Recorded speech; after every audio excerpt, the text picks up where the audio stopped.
আমার মায়ার নবীর সাহাবীরা আমার নবীরে কি পরিমাণ ভালোবাসছে জানো? আমার মায়ার নবীর আশিক নবীর জন্য জীবন দিবে, এরপরেও নবীর চেহারায় এক ফোঁটা থুতু ফেলাবে না। নবীর জন্য জীবন দিবে, এরপরেও নবীর নামে একটা গালি দিবে না। আইরে উহুদের ময়দানে যখন শুরু হয় যুদ্ধ, যুদ্ধের আগে আগে আমার মায়ার নবী ওই উহুদের ময়দানে সাহাবায়ে কেরাম রে নিয়ে হাজির, সব সাহাবায়ে কেরামদেরকে নিয়ে উহুদের ময়দানে হাজির হইয়া আমার মায়ার নবী একটা পাহাড়ের একটা গিরিপথ আছে, ওই গিরিপথের মাথায় অল্প কিছু সাহাবারে রাইখা বলে, এ আমার সাহাবার দল শোনো, এই জায়গায় তোমরা থাকবা, বিজয় হইলেও থাকবা, পরাজয় হইলেও থাকবা। অল্প সময় বেঈমানের সাথে যুদ্ধ হয় উহুদের ময়দানে, হাজার হাজার বেঈমানের উপরে আল্লাহ পাক মুসলমানদেরকে বিজয় দান করেন। মুসলমান যখন বিজয় হয়ে যায় রে যুবক, সব সাহাবায়ে কেরাম গনিমতের মাল টুকায়। ওই জায়গায় গিরিপথে যেই সাহাবাগুলো ছিলেন তারাও চিন্তা করলে সবাই যেহেতু মাল টুকায়, আমরাও তো গনিমতের মাল টুকাইতে পারি। এই চিন্তা করিয়া সবাই একসাথে মিলে গনিমতের মাল যখন টুকানো আরম্ভ করেছে, ওই বেঈমানের দলে আবু সুফিয়ান নামে নবীর একজন সাহাবী, তখনও কালিমা পড়ে মুসলমান হয় নাই। আবু সুফিয়ান একজন বিচক্ষণ যোদ্ধা। আবু সুফিয়ান একটা বাহিনী নিয়া ওই যে গিরিপথ দিয়া পিছন দিক দিয়া সাহাবায়ে কেরামের উপরে অতর্কিত হামলা। উহুদের ময়দানে যখন সাহাবায়ে কেরামের উপরে আক্রমণ করি, মুহূর্তের মধ্যে সাহাবায়ে কেরাম শহীদ হয়ে জান্নাতের মেহমান হয়ে যায়, সাহাবায়ে কেরাম ছত্রভঙ্গ হয়ে যায়। ওই সময় সাহাবায়ে কেরাম এক একজন যার যার মতো পাহাড়ে উঠে যায়। আমার মায়ের নবীর সবাই খুঁজে, কারণ সব সাহাবায়ে কেরাম নবীর বড় আশিক। তাকাইয়া দেখে কোথাও নবী নাই। ওদিক দিয়া বেঈমানের দলেরা সংবাদ জানায় দিছে, কদ কুতিলা মুহাম্মদ, মুহাম্মদ হত্যা হয়ে গেছে। সাহাবায়ে কেরামের ভিতরে কান্না, আমার নবী কই, নবী কই। যেই মদিনায় নবী নাই, ওই মদিনায় আমরা থাকতে চাই না। হঠাৎ কইরা তাকাইয়া দেখে আমার মায়ের নবীর মাথার টুপিটা ভেঙে একটা লোহা মায়ের নবীর মাথার খিলুর ভিতরে ঢুইকা যায়। আমার মায়ের নবীর দন্দন মুবারক শহীদ। আমার মায়ের নবীর দাঁতগুলা ভেঙ্গা ওই জায়গা দিয়ে রক্ত পড়িয়া আমার মায়ের নবী বড় দুর্বল হয়ে যায়।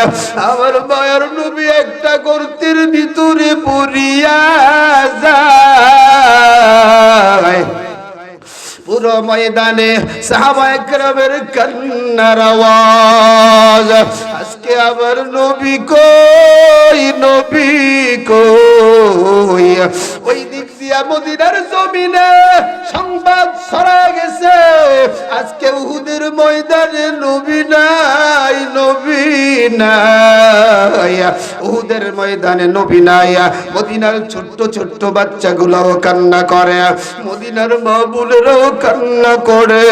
একজন মা পাগলের মতো উহুদের ময়দানের দিকে দৌড়ায়।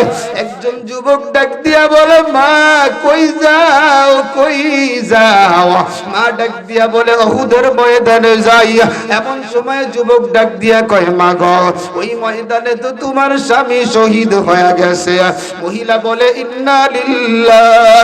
মহিলা ডাক দিয়া বলে, যুবক, স্বামী মারা গেছে, কোনো দুঃখ নাই, আগে বলো আমার মায়ার নবী কোথায়? এরে যুবক, মদিনার জমিনে আমার মায়ার নবীর একজন আশিক হযরত হানজালার বাসর রাত চলতেছিল। হানজালা একটু বাহিরে যখন যায়, হানজালার কানের ভিতরে আওয়াজ, নবী নাই, নবী নাই। হানজালা চিন্তা করলো, যেই মদিনায় নবী নাই, ওই মদিনায় আমি হানজালাও থাকতে চাই না। হানজালা এবার বিবিরে ডাক দিয়া কয়, প্রাণের বিবি, একটু আমার পাঞ্জামিটা দাও। হানজালার বিবি যখন পাঞ্জামিটা দিছে, পাঞ্জামিটা পরার পর বিবিরে ডাক দিয়া কয়, বিবি আমার তরবারিটা একটু দিয়া দাও। হানজালাকে যখন বিবি তরবারি দিছে, হানজালা এত জোরে একটা দৌড়, বিবি পিছন দিক দিয়া হানজালার জামাটা দইরা কয়, ও প্রাণের স্বামী কই যাও?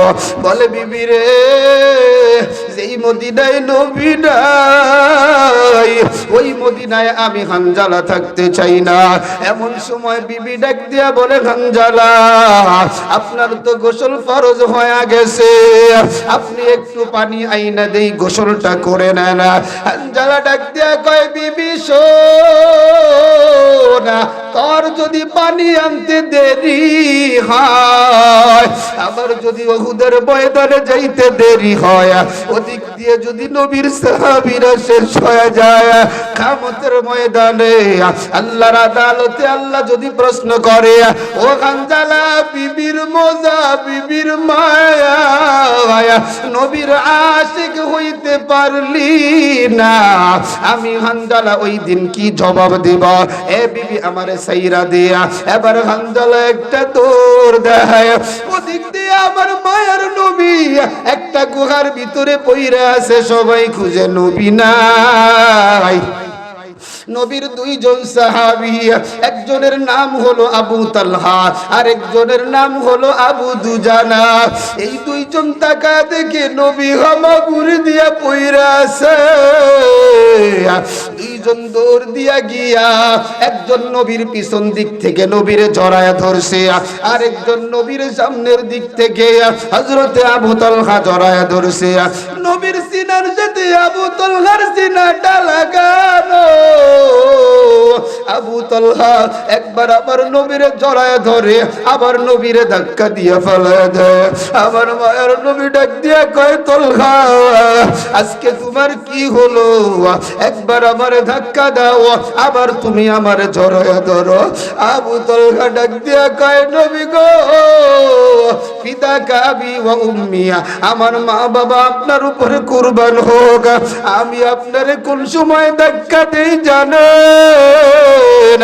যখন আমার পিঠের ভিতরে একটা তীর আইসা লাইগা যায়, কারণ আমি আবু তালহার বড় ভাই।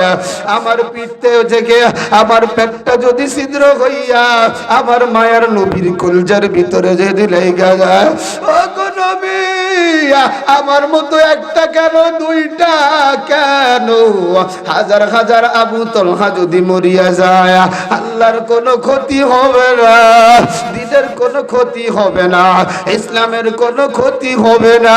আপনার জন্য আমি জীবনটা দিতে চাই। এর যুবক,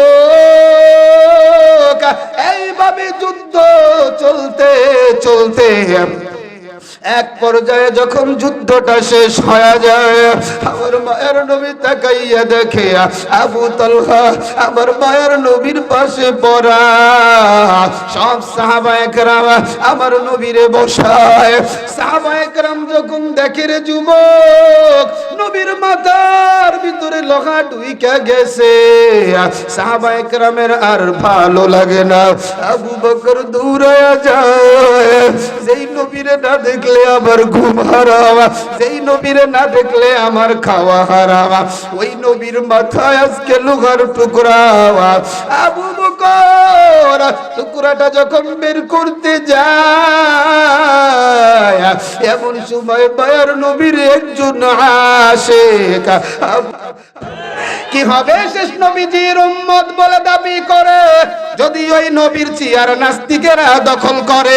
নবীজির জন্য যদি রক্তের বহে নদী, নবীজির জন্য যদি রক্তের বহে নদী, তবুও হটব না এই দাবি থেকে। মুসলমানের এক দাবি, কাইচাবাড়ি যুব সমাজের এক দাবি, আজকের মাহফিল থেকে একটা দাবি, আগামীতে যদি বাংলার জমিনে কোন কুলঙ্গার আমার নবীর ইজ্জতের উপরে আঘাত করে, আমার নবীর চরিত্রের উপরে কলম ধরে, ওই বেঈমানটাকে জীবন্ত পুঁতে ফেলতে কারা কারা তৈয়ার? আল্লাহ সব হাতগুলো কবুল করেন, জোরে পড়েন এরা যুবক আমার আল্লাহ জানাইয়া দেয় ফাত্তাবিউনি, আমার নবীর অনুসরণ করো। এই কাইচাবাড়ির যুবক নবীর যদি অনুসারী হয়ে যাইতে পারো তাহলে আমার আল্লাহ মুহূর্তের মধ্যে দুইটা পুরস্কার দিবে। এক নাম্বার পুরস্কার আমার আল্লাহ জানাইয়া দেয় ইউহিব্বুকুমুল্লাহ।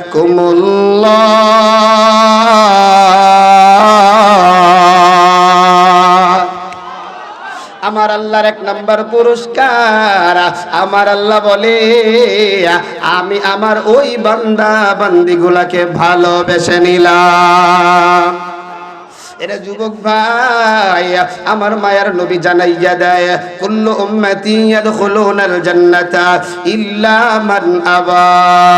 আমার মায়ার নবী বলেন আমার যত উম্মত আছে সব উম্মতেরা আল্লাহর তরি জান্নাতি। আমার মায়ের নবী জানাইয়া দেয় আমার সব উম্মতেরা আল্লাহর তরি জান্নাতি। কুল্লু উম্মতি ইয়াদখুলুনাল জান্নাতা ইল্লা মান আবা, তবে যারা আবা। সাহাবায়ে কেরাম প্রশ্ন করে কিলা মান আবা ইয়া রাসূলুল্লাহ, ওগো নবীজি আবা আবার কারা? আমার মায়ের নবী জানাইয়া দেয় মান আতাআনি দাখালাল জান্নাহ ওয়া মান আসানি ফাকাদ আবা। এরে কাইচাবাড়ির যুবক তোর পায়ে দুইটা হাত লাগায়া দিলাম। এ আমার বুড়া বাবা এখনো যারা রাস্তায় রাস্তায় ঘুরো, তোমার কপালে আমি চুমা দিয়ে তোমার ডাকি। এরে আবার পর্দার রলের বাগো, সব কাজ ফেলায়া তুমি প্যান্ডেলের ভিতরে চলিয়া যাও, কারণ আজকের মাহফিল বড় দামি মর্দান, আজকের বয়ান বড় দামি বয়ান। জানি না রে যুবক আজকেকার জীবনের শেষ বয়ান, আজকেকার জীবনের শেষ আলোচনা হতে পারে আজকে রাত্রে আমি তোমাদের ভাই জিহাদিরও মরণ হয়ে যাইতে পারে। এ যুবক আমার মায়ের নবী জানাইয়া দেয় যারা আমি নবীর অনুসরণ করবে, আমি নবীর ইতাআত করবে, আমি নবীকে মেনে নিবে, আমি নবীকে নিজের জীবনের চাইতে ভালোবাসবে, এরাই আল্লাহর তরি জান্নাতের মেহমান হয়ে যাবে। মায়ার নবীর জলিলুল কদর একজন সাহাবী আরদু জাহানের বাদশা হযরত ওমর ফারুক রাদিয়াল্লাহু তাআলা আনহুকে আমার মায়ার নবী ডাক দিয়া বলে ওমর আমারে তুমি কি পরিমাণ মহব্বত করো? হযরত ওমর ডাক দিয়া কয় পয়গম্বর আমি আপনাকে আমার সন্তানের চাইতে আমার মা বাবার চাইতে বেশি মহব্বত করি। আমার মায়ার নবী ডাক দিয়া বলে ওমর তুমি কি তোমার জীবনের চাইতে আমারে মহব্বত করনি? ওমর বলে না গো নবী না, আমি আমার জীবনের চাইতে আপনারে বেশি মহব্বত করি না। মায়ার নবী জানাইয়া দেয় ওমর এখনো তোমার পরিপূর্ণ ঈমান হয় নাই, পরিপূর্ণ মুমিন তুমি হও নাই। ওমর নিচের দিকে তাকায়া একটা সেকেন্ড দেরি কইরা বলে পয়গম্বর আমি ওমর আপনারে এত মহব্বত করি জানেন, আমি ওমর আপনারে এত ভালোবাসি জানেন, আপনার জন্য একবার নয় শত শতবার জীবনটা দেওয়ার জন্য প্রস্তুত। এরা যুবক নবীর আশিক হইতে চাও, নবীর অনুসারী হতে চাও, নবীরে ভালোবাসনেওয়ালা হতে চাও, উবাইদা ইবনুল জাররাহ আবু বকরের হাতটা টান দিয়া বলে, ও আবু বকর ভাই, আপনি দুনিয়ার জমিনে নবীর সবচাইতে বড় আশিক, আমার মতো গুনাহগার কেউ নাই, কেউ নাই।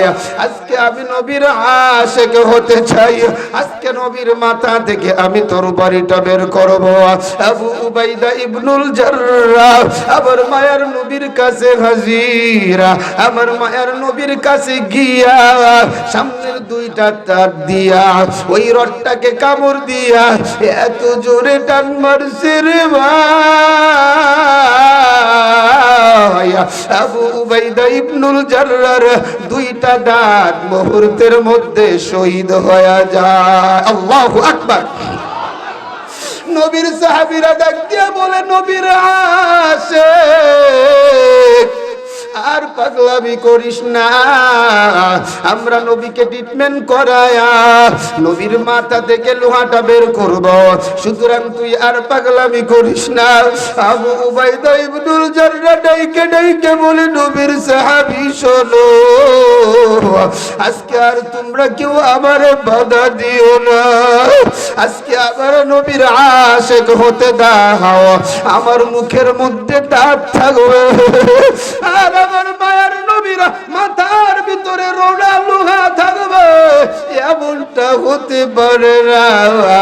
আমার নবীর আশিক আবু উবাইদা ইবনুল জাররাহ মারির দুইটা দাঁত দিয়া রডটা যখন কামড় দিয়া এত জোরে টান মারে,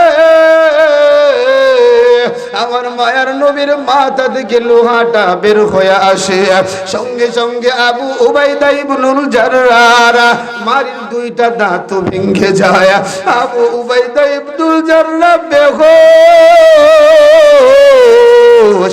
আমার মায়ের নবীর মাথার ভিতরে একটু ব্যান্ডেজ করানো হয়, মায়ের নবীর দাঁতে একটু মেডিসিন লাগানো হয়, আমার মায়ের নবী একটু বসে যায়, আমার মায়ের নবীর একটু ভালো লাগে। এরে নবীর আশিক, নবীরে খালি মুখে মুখে ভালোবাসো, দেখো নবীর আশিকেরা কেমন কইরা ভালোবাসে। এমন সময় আবার নবী ডাকিয়া ডাকিয়া বলে, ও আমার সাহাবার দল, আমার জান্নাতি সাহাবাগুলোর লাশগুলো একত্রিত করো।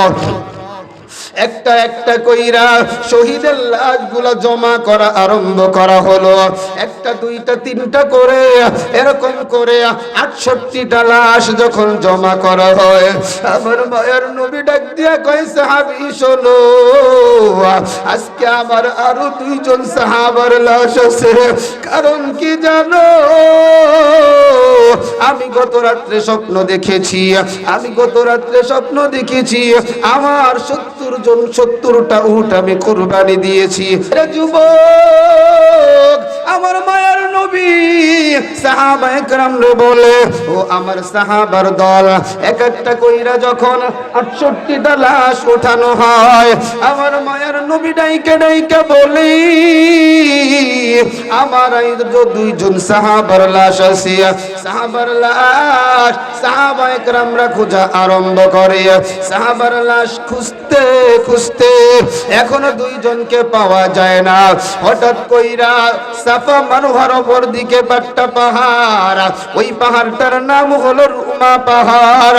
একজন সাহাবা তাকাইয়া দেখে রুমা পাহাড়ের দিকে একজন সাহাবীর লাশ পড়ে আছে, যার হাতগুলো কাটা, যার পাটাও কাটা, যার পেটটাও ফাড়া, যার বুকটাও ফাড়া, আবার কে জানো বুকের ভিতর থেকে কলিজাটা বের করে চিবায়া চিবায়া খাইছে। আমার মায়ের নবীর সাহাবীরা ওই সাহাবাকে চিনতে পারে না, সবাই দৌড়ায়া নবীর কাছে হাজির। ও পয়গম্বর, পাশের পাহাড়ি তো একজনকে পাওয়া গেছে, এই মানুষটাকে আমরা চিনতে পারি নাই। আমার মায়ার নবী দৌড়ায়া হাজির, আমার মায়ার নবিয়া নবীর সাহাবীর দিকে তাকায়া ছোট্ট বাচ্চার মতো ফুফায়া ফুফায়া কান্না করে আর বলে, ও সাহাবার দল, এই মানুষটার তোমরা চিনো না, ইনি আর কেউ না, ইনি আমার বাবার সমতুল্য, আমার চাচা। ওরে যুবক, 69 জন যখন পুরান হলো, এখনো একজন পুরা হয় নাই। আমার মায়ের নবীর বড় চিন্তা, আমার মায়ের নবীর বড় টেনশন, আরেকজন কোথায় গেল? এমন সময় নবী তাকাইয়া দেখে উহুদের ময়দানের দিক থেকে একজন মা লাল একটা উড়না উড়ায়া উড়ায়া আমার মায়ের নবীর দিকে হাজির। আমার মায়ের নবীরে ডাইকা ডাইকা বলে, ও পয়গম্বর, আমার প্রাণের স্বামীরে আপনি গোসল না করায়া আপনি আমার প্রাণের। হুজুর চলে আসছে, এজন্য আর সামনে আলোচনা বাড়াইলাম না, ইনশাআল্লাহ।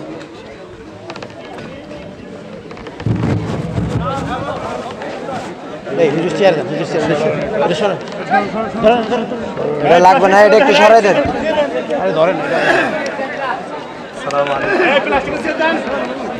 ইসলাম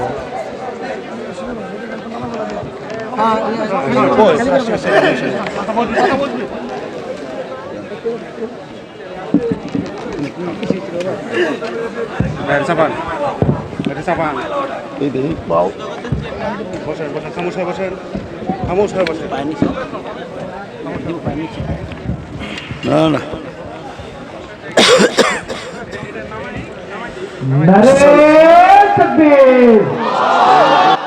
সাহাবায়ে কেরাম প্রশ্ন করে, নবী গো, ওই ময়দানটা দামি? বলে কেমন দামি? বলে ওই ময়দানটা কেমন দামি জানো? বলে ওই ময়দানে আল্লাহ পাকের রহমত অনবরত বর্ষণ হতে থাকে।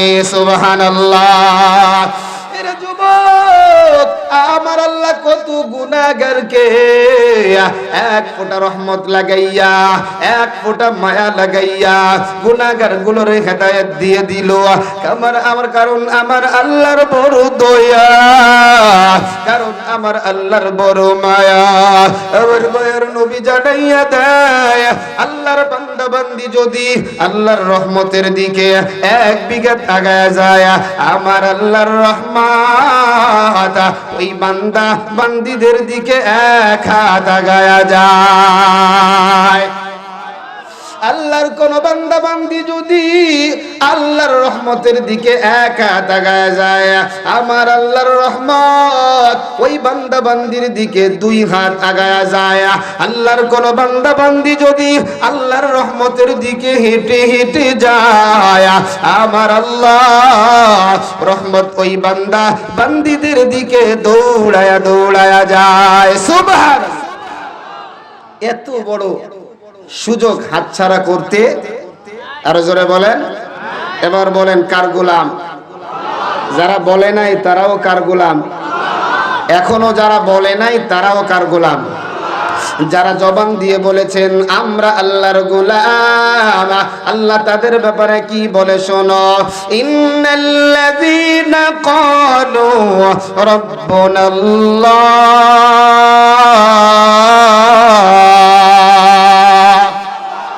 আল্লাহ জানাইয়া দেয় যারা বলে আমি তাদের রব, জোরে বলেন আমাদের রব কে? যারা এখনো বলছে আমি তাদের রব, এ জিহাদিয়া তুই এই মানুষগুলারে জানাইয়া দে আমি আল্লাহ এদেরকে 1 নম্বর পুরস্কার আসমানের ফেরেশতা পাঠায়া এদেরকে আমি সহযোগিতা করি। আল্লাহ যারে সাহায্য করে সহযোগিতা করে তার কোনো ভয়, তার কোনো চিন্তা। ভয় যদি করতে হয় করব কাকে? আরো জোরে আরো জোরে। কোন নেতার চোখরাঙ্গানুকে ভয় করার টাইম? আরো জোরে কোন টাইম? আমরা কোন নেতা মাতাকে ভয় করি না রে যুবক, কেবলমাত্র শুধুমাত্র এক আল্লাহরে ভয় করে। কথা বলো ঠিক কিনা? কারণ আমরা সবাই কার গোলাম? আরো জোরে কার গোলাম? নাস্তিকতা নিপাত যাক, দিন ইসলাম জিন্দাবাদ। নাস্তিকতা নিপাত যাক, দিন ইসলাম জিন্দাবাদ। কোটি প্রাণে একই আওয়াজ, খোদাদ্রোহী ছাড় পাবে না, এই বাংলায় ঠাই হবে না। মুসলমানরা জেগেছে আজ, ঠিক না? জোর কদমে সামনে চলো, চলো চলো সামনে চলো, বজ্র কণ্ঠে আওয়াজ তোলো, সবাই মিলে একই তালে দাও না স্লোগান, নারায়ে তাকবীর, নারায়ে তাকবীর। দিন ইসলাম, দিন ইসলাম জিন্দাবাদ, জিন্দাবাদ। মুসলমানের এই দেশেতে নাস্তিকদের ঠাঁই নাই, নাস্তিকদের পক্ষে যারা তাদের কোনো রক্ষা নাই। মুসলমানের এই দেশেতে ইস্কনদের ঠাঁই নাই, ইস্কনদের দালাল যারা তাদের কোনো রক্ষা নাই। এই দেশেতে থাকতে হলে কোরআন মানতে হবে, কোরআন না মানলে তারা বিতাড়িত হবে। জোর কদমে সামনে চলো, চলো চলো সামনে চলো, বজ্র কণ্ঠে আওয়াজ তোলো, সবাই মিলে একই তালে দাও না স্লোগান, নারায়ে তাকবীর, নারায়ে তাকবীর। দিন ইসলাম, দিন ইসলাম জিন্দাবাদ, জিন্দাবাদ। ইসলামেরই জন্য দেশের হয়েছে জন্ম, ঠিক না? ইসলামেরই জন্য দেশের হয়েছে জন্ম। ইসলামের বিরুদ্ধে গেলে দেশ হবে ভিন্ন। ইসলামের বিরুদ্ধে যারা নিয়েছো অবস্থান, এই বাংলায় ঠাই হবে না, যাও হিন্দুস্তান। জোর কদমে সামনে চলো, চলো চলো সামনে চলো, বজ্র কণ্ঠে আওয়াজ তুলো, সবাই মিলে একই তালে দাও না স্লোগান, নারায়ে তাকবীর, নারায়ে তাকবীর। দিন ইসলাম, দিন ইসলাম।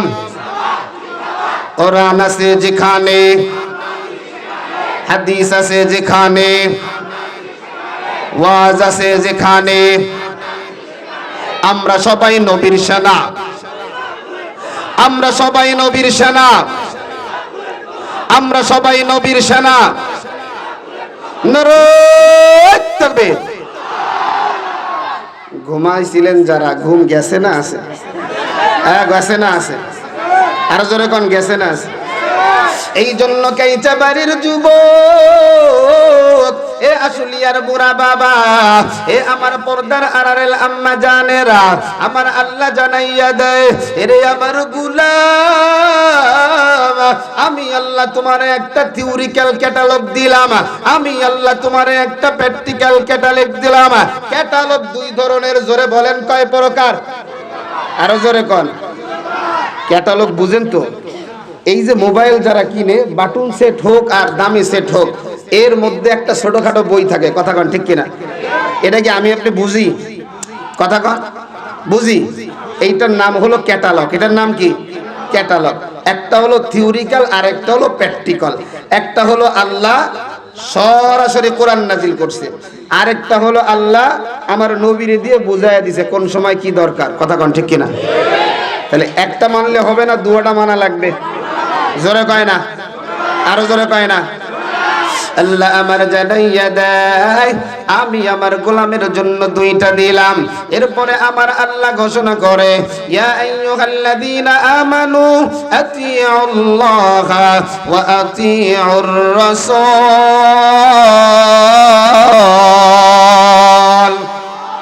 আল্লাহ আমার জানাইয়া দেয়, এরে আমার নবীর আশিক, আল্লাহ আমার জানাইয়া দেয়, এরে আমার গোলাম, এক নাম্বার কথা হলো আনুগত্য করবা আমি আল্লাহর, মাথা নত করবা আমি আল্লাহর সামনে।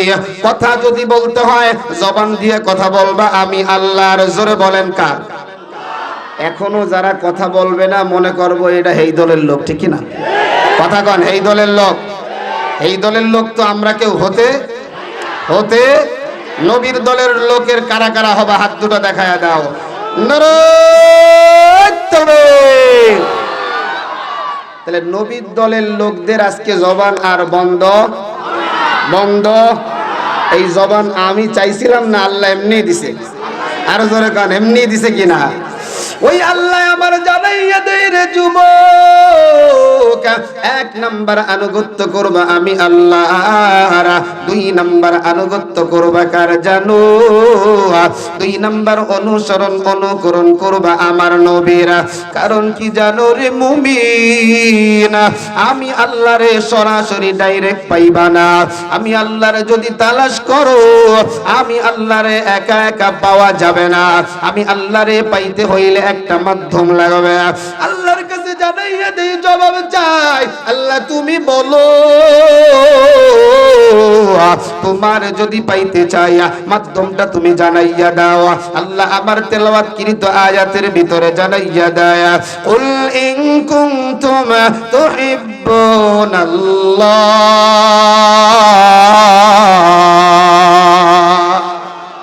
আল্লাহ আমার জানাইয়া দেয়, হে নবী, কুল মানে বলো, ইন কুনতুম তুহিব্বুনাল্লাহ, তোমরা যদি আল্লাহকে ভালোবাসো। জোরে বলেন, আমরা কাকে ভালোবাসি? আরো জোরে, আরো জোরে। আল্লাহর আইন প্রতিষ্ঠিত করার জন্য যদি স্ত্রীকে বিধবা করতে হয়, সন্তানকে এতিম করতে হয়, মা বাবাকে সন্তান হারা করতে হয়, শরীর থেকে যদি তাজা রক্ত ঝরাইতে হয়, বুলেট যদি ধারণ করতে হয়, ফাঁসির মঞ্চে যদি যেতে হয়, জীবনটা দিয়ে যদি শহীদ হতে হয়, কারা কারা তৈয়ার?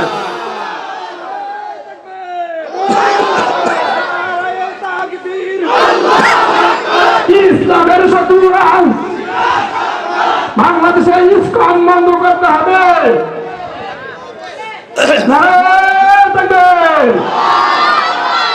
কারণ আমার আল্লাহ এই মানুষগুলারে বড় আদর কইরা বানাইছে। আল্লাহ আমার আসমান বানাইলেন কুন ফায়াকুন বইলা, আল্লাহ জমিন বানাইলেন কুন ফায়াকুন বইলা। বিশাল বিশাল তারকা দেখো, বিশাল বিশাল সূর্য চন্দ্র ইত্যাদি দেখো, সব আল্লাহ আমার কুন ফায়াকুন বইলা বানায়। কিন্তু তোমার মতো আমার মতো সাদা কালা মানুষগুলারে আমার আল্লাহ বানাইছে আল্লাহর নিজ হাত ব্যবহার কইরা। এরা যুবক, মানুষ যেইটা নিজের হাত দিয়া বানায় বা নিজে বানায় সেটার কদর কম না বেশি? আরো জোরে বলেন, কম না বেশি? ওই আল্লাহ আবার নবীরে জানাইয়া দেয়, আল্লাহ পয়গম্বরে বলেন, ও আমার পয়গম্বর, আপনি আপনার উম্মত গুলারে জানাইয়া দেন, ইন কুনতুম তুহিব্বুনাল্লাহ, যদি তোমরা আল্লাহকে ভালোবাসো, ফাত্তাবিউনি, তাহলে আমি নবীর অনুসরণ করো, তাহলে আমি নবীর অনুকরণ করো। তাহলে একটা কথা বুঝতে পারলাম, নবীরে যদি ভালোবাসতে চাও, আমার মায়ার নবীর অনুসারী হওয়া লাগবে, ঠিক কিনা বলো? আজকে নবীর ইজ্জত নিয়ে সিনেমিনি খেলা হয়, আজকে নবীর ইজ্জতের উপরে কলম ধরা হয়। এ মুসলমান, নাকের ভিতরে তেল দিয়া ঘরের ভিতরে ঘুমাও, তুমি নবীর খাটিয়া সে উম্মত না, তুমি হইলা জিলাপি খাওয়া উম্মত, ঠিক কিনা বলো? কি হবে বেঁচে থেকে, কি হবে বেঁচে থেকে অযথা বিদ্যা শিখে যদি না গড়তে পারি শোষণবিহীন সমাজটাকে, ঠিক কিনা বলো? কি হবে ছাত্র সেজে চুমু খেয়ে ছনদ খানা যদি হয় বিদ্যালয়টা পতিতাদের আড্ডাখানা? এর চেয়ে মরাই ভালো, দেশ ছেড়ে যাওয়াই ভালো, এর চেয়ে মরাই ভালো, দেশ ছেড়ে যাওয়াই ভালো। কি হবে ধোঁকা দিয়ে বিবেকটাকে, কি হবে বেঁচে থেকে অযথা বিদ্যা শিখে যদি না গড়তে পারি শোষণবিহীন সমাজটাকে, ঠিক না? কি হবে আলেম হয়ে ইমাম সেজে সমাজেতে পারো যদি সত্য কথা উচ্চ স্বরে না বলিতে? চাকরির ভয় করো যদি ছেড়ে দাও ওই না গদি, চাকরির ভয় করো যদি ছেড়ে দাও ওই না গদি। কি হবে ধোঁকা দিয়ে আল্লাহকে, কি হবে বেঁচে থেকে, কি হবে বেঁচে থেকে অযথা বিদ্যা শিখে যদি না গড়তে পারি শোষণবিহীন সমাজটাকে? কি হবে শেষ নবীজির উম্মত বলে দাবি করে যদি ওই নবীর চেয়ার কাদিয়ানীরা দখল করে, ঠিক না?